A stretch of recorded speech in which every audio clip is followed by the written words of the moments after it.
প্রাথমিকে নিয়োগ দুর্নীতি মামলার দিকেও নজর রাখবো। ৩২,০০০ চাকরি বাতিল সিঙ্গেল বেঞ্চে রায় চ্যালেঞ্জ করে ডিভিশন বেঞ্চে ২ বছর পর মামলার শুনানি সোমবার। রাজ্যের কাছে তথ্য তলব আদালতের, ইমেলে পাঠানো হবে তথ্য, এমনটাই বলা হচ্ছে রাজ্যের তরফে। মামলার পরবর্তী শুনানি ৭ই মে।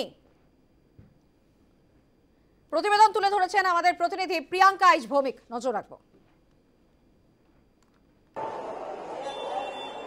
দেখো, প্রাথমিকের ৩২,০০০ শিক্ষকের চাকরি বাতিল মামলাকে চ্যালেঞ্জ জানিয়ে মামলা ছিল কলকাতা হাইকোর্টে, যেখানে বিচারপতি তপব্রত চক্রবর্তী এবং বিচারপতি ঋতব্রত কুমার মিত্রের ডিভিশন বেঞ্চে এই মামলা ওঠে এবং সেখানে বিচারপতি স্পষ্ট জানিয়েছেন আগামী শুনানি ৭ই মে, এবং যেখানে প্রথমেই বক্তব্য রাখবে একেবারে প্রাথমিক শিক্ষা পর্ষদের আইনজীবীরা।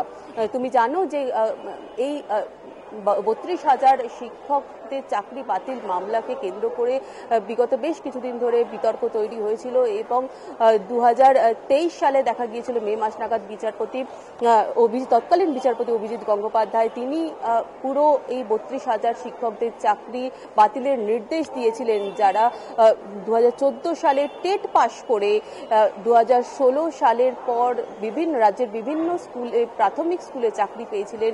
তাদের কিন্তু